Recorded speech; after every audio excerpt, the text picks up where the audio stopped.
humans are not perfect. They're made of crooked wood. If you can get into a world where the AI is near perfection and can unearth, it will bring so much more transparency and clarity in who's performing and where and how. Welcome to the Agentic Allocator. We are joined today by Eugene, Chief Commercial Officer at Moonfare. Moonfare is a digital platform widely recognized for democratizing private markets by providing access to funds like Insight Partners, Silver Lake, and Founders Fund, and many more. i.e., I'd rather have my investor relation team preparing in-depth portfolio review and preparing for a nice conversation with an investor that's going to be insightful, rather than having them search for leads or do lead screening. So it allows you to focus your talents on what really matters. Today, we explore how Moonfare is integrating AI internally to augment its investment team's processes, sharpen fund due diligence, and redefine the standard for client service in the private markets. I think there's so much excitement and there's so many areas you can deploy an AI. The sheer volume and capacity, and you can deploy this lift in pretty much every function in the company. But you have limited resources, like every business. So you have to pick and choose, you have to allocate, you have to decide where is the biggest impact, and you have to stay focused on your customer. I hope you enjoy the conversation. Maureen, thank you so much for joining me today. I'm thrilled about the conversation. Lovely to be here. You transitioned from the world of private aviation to private markets. And curious, in that transition, how have you seen the desire for a digital-first service from a family office perspective emerge? Yeah, very good question. Well, first and foremost, Moonfare is a digital platform. So we were digitally native, but obviously, what was innovation then is now a baseline expectation. So what we really did is reduce the amount of paperwork and really simplify the subscription and onboarding flow for family office so that they didn't have to run around, doing paper signature and wet signature, and sometimes even involving notary and apostille and all that. So we killed all of this and then made it much more simple with a digital onboarding flow. What was then innovation then became complete baseline expectation. So that's not innovation anymore. Everybody else is doing this. And it's very much what family offices now expect. Something simple, intuitive, and easy to handle and to navigate. Where they're now next is finding a lot more interactive live data. So today they can log on the platform and they will see their quarterly reporting. They will have access to the data room. They will have access to all the kind of documents that have been stored in one place. That's great. That simplifies the experience, but that doesn't really give you much interactivity. It doesn't allow you yet to benchmark, compare, bring all of your portfolio data in one place, do any forecasting or predictive modeling. And that's really, I feel, what the family office are now asking. So baseline is bring me a digital service that functions where I can see all my information in one place. But what I really want now is an ability to see my entire portfolio with a lot more live data, news feed, information about the performance of the fund. So less static information and much more interactive live data. And it seems like a ripe opportunity for AI integration. Yes, absolutely. I mean, you could do that, I guess, without, but it would require so much mind work. The amount of the sheer volume of data that our investment team is having to deal with, AI is definitely providing a shortcut and a faster route to be able to efficiently process that huge amount of data and really synthesize it and distill it in a much more effective way. And would love to focus in on the investment team. So Moonfare has an investment team of around 15 professionals, and they monitor over 250 alternative funds every year. And so with the sheer volume of GP information, as you mentioned, how are they thinking about integrating AI into their process? Well, it's obviously the first obvious application was efficiency. And to say, okay, take legal documentation. We have 200 pages long contract PPM you can now just ask the AI to extract the most important relevant terms that we're looking after. What's the minimum ticket entry? What's the duration of the phone? Is there any geographic restriction? Where we would have had to read page by page, we now kind of get access to that information much faster. And then, of course, as you know, in the investment world, we used to be heavily dependent on very complex, big Excel spreadsheets.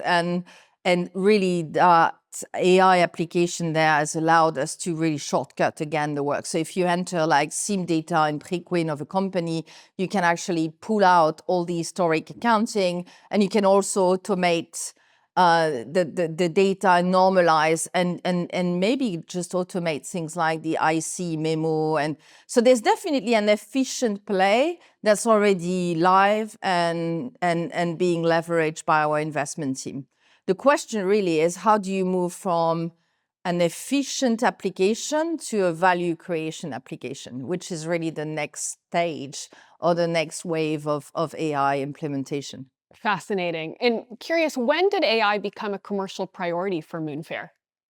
That's a really great question. I think everyone was searching for optimization, efficiency. Tools have moved so fast, so fast. The ability of those models just keeps on really improving by the months, really. So we started really deploying basic AI tool to become more effective and ease the workload of the investment team or the engineering team about 9 months to 12 months ago. And we now see in the conversation with the client, with the underlying investors, that there's some sort of expectation that the AI deployment will accelerate their service, will allow them to see things they currently don't see. So it's moved from a back-end optimization efficient tool to now actually being an expectation from the client base to see AI leverage in their user experience, to see a lot more interactive and live data. Fascinating. And would love to dive into the client side. So you have accelerated Moonfare's growth as the Chief Commercial Officer over the past 3 years. And curious, how are you thinking about implementing AI from a commercial perspective, and specifically for the institutional family offices that you serve? So there are some really effective low-hanging fruit where you can leverage AI. So traditionally, one of the biggest hurdle in a commercial team where you generate a fair amount of inquiries and leads coming into your platform, registering users from multiple, like we're present in 23 markets. So, every year we will sign up 10,000 to 15,000 new registries on the platform. And so there's a natural element of triage that needs to happen. First of all, because we only really want to talk to suitable investors who have the right minimum qualification and criteria to be able to invest in the underlying fund, and also just to be more effective and not spend time on leads that may just be general inquiries, or it may be students doing a research piece, or it may be a supplier wanting to sell us a service. So traditionally in sales, to do that triage, we relied on pretty archaic lead scoring, and we would really hire 5 to 10 inside sales junior executive to score and lead qualify and make sure that your investor relation team really just focus on the most mature opportunity that requires their attention. You can now really do this with an AI. So that's fascinating, because where you would have traditional, and in my previous career in the like of NetJets, FlexJets, similar, we would hire 10, 15 multilingual junior sales executive. Now you really need just 2 or 3 of them that are very smart, young graduates that can handle really those AI, those chatbot and modeling, and they can deploy triage and lead scoring at a much more advanced level. So now you get a lot more data, enriched data. So they can help you really focus on the leads that are the most mature and the most important. There's also a fair element of, in the past, when I started my career, if you wanted to find an interesting lead, you were down to doing what we called in those days desk research. You would be reading the paper, the financial news. You'd be finding, in PitchBook who was about to sell their business, and you would be trying, one by one with a lot of hustle and hard work finding the right leads. This now, in terms of the lead enrichment and the ability to contact certain ICP, certain individual customer profile, you can now leverage so many AI tools. So again, in that area, it has moved so fast. There are now multiple tools out there that allows you to append the tool into your CRM, and they go nurture, lead score, profile, segment your CRM, and you gain a lot of time. The challenge is that they can be quite expensive, and not all of them are adapted to the type of customer that we deal with. You have to be very careful when you deal with high net worth and family offices. They don't want to be contacted by a bot. They don't want to deal with an automated, low-level transactional conversation. So it's really good in the back end to optimize your lead scoring, your triage, to enrich your data, but you still need qualified human to have the actual finite touch and interaction to prepare for a very high quality conversation, because these type of customers don't want to talk to a bot, that's for sure. And tell me how you're preparing your team from a commercial perspective to adopt these tools. What are the cultural elements you have to work through? What are some of the kind of AI training elements that you're integrating into the team? Yeah, we're very lucky at Moonfare that we work with a very bright, young team, motivated. They all come, as you know, they all come from tremendous background. They've all got a pretty good academic baggage. So everyone's excited. Everyone has understood that this is the era we live in.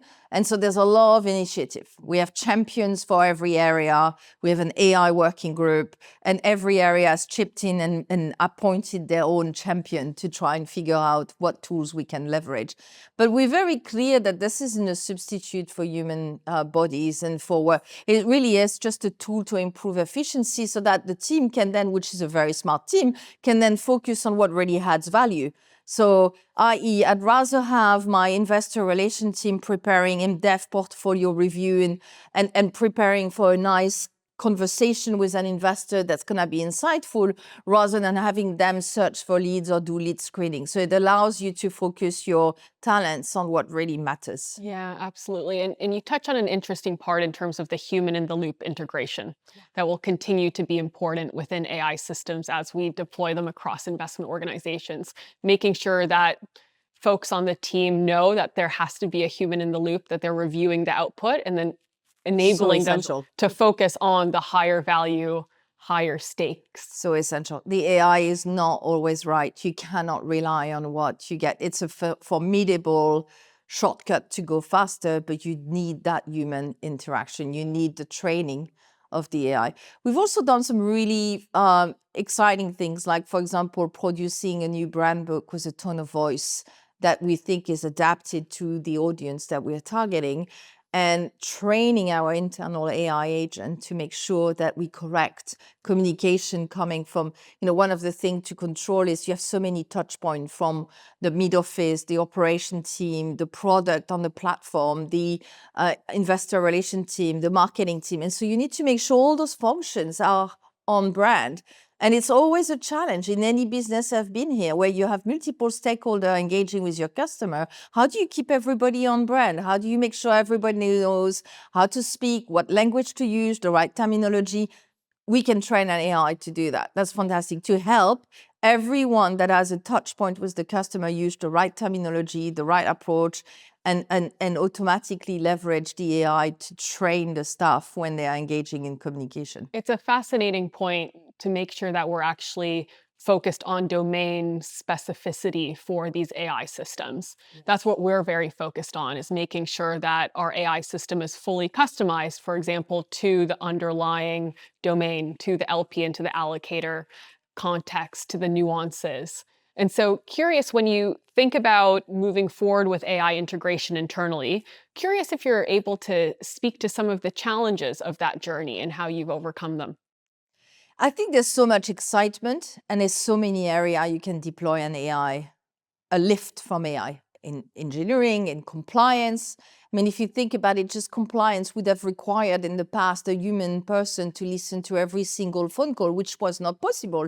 So you would actually listen to a sample of numbers of phone calls. Now we can have an AI agent listening to 100% of every call is now covered by compliance. So you're now seeing like the sheer volume and capacity, and you can deploy this lift in pretty much every function in the company. But you have limited resources, like every business. So you have to pick and choose. You have to allocate. You have to decide where is the biggest impact, and you have to stay focused on your customer. What does the customer want? You can't just take a shortcut and assume that this is what they necessarily want. So you got to leverage it where it matters without disrupting the customer flow and the engagement. So for us, it's clearly in engineering, in the investment team, in compliance. On the commercial front, as I said, we remain really careful not to really go too far. It's really important for our customer that they still have a relationship with our high quality investor team. And this is obviously an industry evolution and journey. And Moonfare is far advanced. Others are still experimenting and earlier on in that journey. When you think about going 5 or 10 years into the future, what do you think an AI-enabled investment office will look like? That's a fantastic question. What's really exciting next is how far the AI can go. Can the AI get so granular, and we know they can, to track the performance of a specific manager across all vintage, across certain industry segment? Can the AI actually pick cases that are outside of the benchmark, can the AI unearth, if you say, for example, I'm looking for a biopharma mid-cap fund based in the Midwest of America, can the AI actually surface a fund that you didn't know about? Because even though you're formidable and you have 15 investment professionals and you've done a very diligent work for 15, 20 years accumulating data, you still rely on tribal knowledge. And that tribal knowledge is never perfect. Humans are not perfect. They're made of crooked wood. They will occasionally miss things. If you can get into a world where the AI is near perfection and can unearth all of that, it will bring so much more transparency and clarity in who's performing and where and how. I also think a lot around the valuation and the tracking of the live funds and their performance. Today, we rely on pretty static data that often have a lag. As you know, we rely on quarterly reports that are often based on the previous quarter results, and they're issued with a certain lag. It'd be amazing to think that in the future, you can have a tracking of every underlying assets, accounting, and business flow that actually provides a lot more like a tracker that gives you live information on really how the portfolio is going. It's a fascinating point you raise in terms of sourcing of investment managers and the potential to discover new managers that you haven't known of. Currently, lots of LPs and allocators are focused on use cases on the operational side, for example, or from an investment process perspective. But I do agree with you that in the future, there's going to be an opportunity to actually connect LPs and GPs in a really unique way based on an intense understanding of a specific investment organization and the GP and their mandate and their track record and their portfolio. So it's very exciting, and we'll see how it goes. Maureen, wanted to close the conversation by asking you, if you were to give advice to a peer, another chief commercial officer or a client CIO, how would you advise them on how they should approach AI internally if they haven't yet taken the leap? I think it's really, if they haven't taken the leap, really, they're far behind. This is an urgency. This is happening. Like, you cannot not having the AI conversation within your business. And when I think about this, I don't think just of a fintech like Moonfare and a digital platform. I think it's really happening in every, even traditional business. And everyone has to be looking at, you got to be curious, you got to document. I've registered on Google, this Google search or alert, anything like LLM prompt, because it's not enough to know how to use the AI. You also have to know how to prompt them so that you can avoid the bias. And so even I am like registered on all those Google alerts on learning how to prompt Claude and how to prompt. Everyone has to do that bit also. It's a personal journey. You got to get interested. You got to be curious. You got to look around, talk to everyone. It's slightly overwhelming. And also, those tools are not cheap. Some of the tools that I mentioned that you append into your CRM to do all the lead enrichment and the lead scoring can cost up to $10K a month. Those are not small budget. That can really quickly rack up in like $500,000, $1 million a year on AI tool. So you also have to be very, very precise, determined, and what you're looking at. Like, be decisive. What is it that you're looking for? And make sure you don't just rush for the first tool that everybody is talking about, because there's also a lot of marketing and you really need to figure out where you're going to get the biggest return for your buck. Absolutely. Focusing on the specific use case and, as you mentioned, the expected benefit for the business, whether efficiency or performance outcomes in the future. Marina, it was a pleasure speaking with you. Thank you again for joining me for the conversation. Thank you, Victoria. That's a wrap for this episode of the Agentic Allocator. If today's conversation gave you a clearer vision of where the industry is headed, or helped you pinpoint exactly where your own process is stuck, go ahead and follow or subscribe wherever you get your podcasts. And if you're curious what agentic AI might actually look like inside your investment office and how to get there without compromising on security or control, visit omai.com for demos and resources on AI native LP and allocator workflows. Until next time.